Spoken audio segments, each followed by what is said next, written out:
Muy bien, continuamos con la parte número 3 que dice las características del Estado peruano. Bueno, cada Estado tiene su forma de organizarse y por lo tanto tiene su propia característica, ¿no? Entonces la pregunta sería así, ¿cuáles son las características que diferencian al Estado peruano con otros estados? ¿No es cierto? ¿Y esto dónde está? En nuestra Constitución. Entonces lo puede ver usted tranquilamente en la Constitución. Dice que el Estado peruano tiene 5 características que son importantes. ¿Cuáles son? 1. El Perú es republicano. La segunda es democrático. La tercera es social.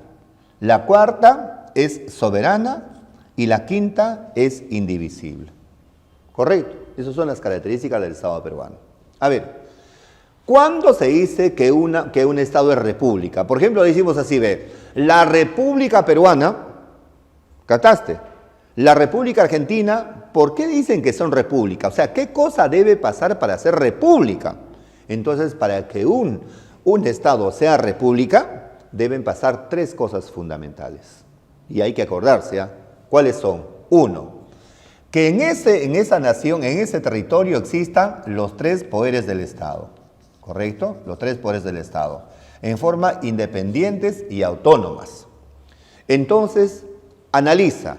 ¿En el Perú existen los 3 poderes? Sí. ¿Autónomos? Sí. Por lo tanto, ya estamos empezando a hacer, ¿qué cosa? Una república. Porque tenemos los 3 poderes del Estado. Nos faltan ahora 2 cosas, ¿no es cierto? ¿Cuál? 1. Que las altas autoridades que conducen los destinos de una nación hayan sido elegidos por voto. Ahí está. Entonces hayan sido elegidos las autoridades por voto, ¿no es cierto? Las autoridades. Pregúntate, ¿nuestro presidente ha sido elegido por voto? Sí. ¿Los congresistas han sido elegidos por votos? También. ¿Los alcaldes son elegidos por votos? Sí. ¿Los gobernadores regionales son elegidos por votos? Sí. ¿Qué te has dado cuenta? Que estamos llegando a ser, ¿qué cosa? Un Estado republicano, porque las autoridades son elegidos, ¿qué cosa? Por votos en nuestro país. Y la tercera es que los ciudadanos tengan derecho a participar en las elecciones, que no le cortes esa capacidad a un ciudadano, ¿no? Entonces los ciudadanos tengan derecho, ¿qué cosa? A participar en las elecciones. Listo. Cuando pasan esas 3 características, se dice que el Estado peruano es republicano. Un Estado es republicano. Y esas 3 características pasan en nuestro país.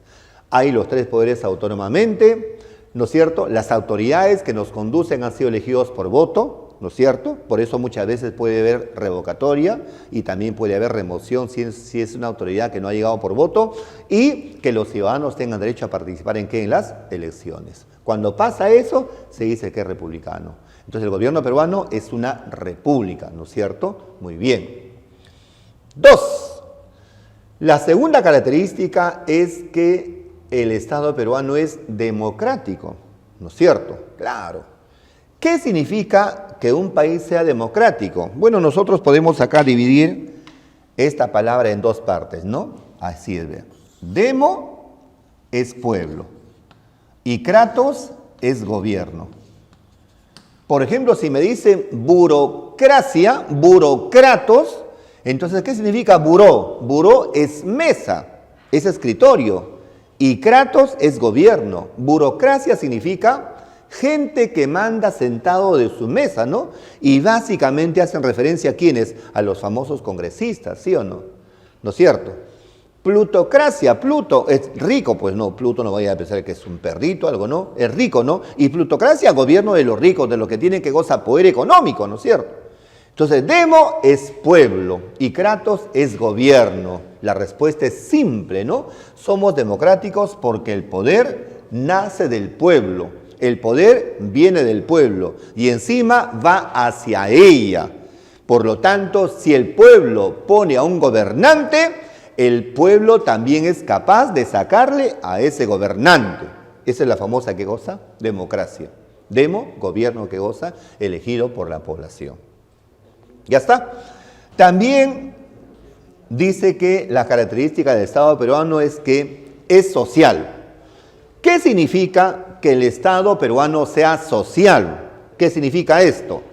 Si usted mira la Constitución, En el artículo 1 dice así, la persona humana es el fin supremo del Estado. Escuchen bien, la persona humana es el fin supremo del Estado y personifica a la nación. ¿Cómo es esto, amiguitos lindos? A ver, me está mirando, Existen dos clases de personas bien establecidas, muy bien diferenciadas.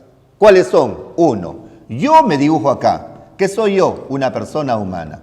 Ya estamos de acuerdo. Pero también hay empresas, y a estas empresas también se le llama como personas, pero no es una persona humana, pues. ¿Qué es? Una persona jurídica, ¿correcto? Si yo digo la persona solamente, me refiero a la humana y a la jurídica. Y eso pasó con la Constitución antigua. ¿Sabe qué habían puesto? Esto. La persona es el fin supremo de la sociedad y el Estado. O sea, para el Estado estaba primero la persona y la empresa. Y eso está mal. Con la nueva Constitución han puesto así. La persona humana. ¿Qué significa? Que nosotros somos el fin supremo de la sociedad y el Estado. ¿Esto qué significa? Que cualquier cosa que haga el Estado, cualquier obra que haga el Estado, cualquier ley que saque el Estado, lo hace básicamente para satisfacer tus necesidades. En palabras simples, el Estado está para buscar tu desarrollo y te va a ayudar y proteger dentro y fuera del país. ¿Por qué? Porque la persona humana es el fin supremo de la sociedad y del Estado. Obras, normas, principios, leyes que saque el Estado, lo hace para tu desarrollo, para favorecerte a ti. Y un dato más. ¿Qué pasaría si usted se va ahorita a otro país? Y en el otro país sufre un accidente. ¿Quieres decir la verdad? No te miento, El Estado peruano va a ir a tu rescate. No te estoy mintiendo, va a ir a tu rescate. Porque te va a proteger dentro y fuera del país. ¿Entendió usted? Si ahorita, por ejemplo, existe un terremoto y usted sufre las consecuencias, el Estado peruano, a través del presidente de la República, con su sistema de defensa civil, van a tu rescate. O sea, nunca te van a abandonar. Eso significa que el Estado, ¿qué cosa es? Social. Porque la persona humana es el fin supremo del Estado. ¿No es cierto? En base a la persona humana se hacen todas las actividades en el Estado. Me parece una norma muy bonita, social, por si acaso. La otra es que es soberana. ¿Qué significa la soberanía? Bueno, ya lo dijimos ya. La soberanía significa la capacidad que tiene cada Estado de regir su propio, ¿qué cosa? Destino. Es decir, el Estado peruano toma sus propias decisiones, ¿no? No está influido por ningún otro Estado. Seguramente será en teoría, en la práctica parece que no, pero toma sus propias decisiones, ¿no? Yo sé lo que voy a hacer en mi país y yo sé cómo me voy a conducir en mi país. Nadie me tiene que decir cómo yo voy a actuar en el Perú, ¿no es cierto? Tomo mis propias decisiones, ¿no? Y la otra es indivisible, correcto. A ver, según Montesquieu, el gran varón de Montesquieu, en su obra llamada El Espíritu de las Leyes, él dijo así: señores, todo Estado moderno, para que se pueda desarrollar, debe dividirse en poderes. Y él dijo y sugirió que deben haber 3 poderes fundamentales. ¿Cuáles son? El poder ejecutivo, el poder legislativo y el poder judicial.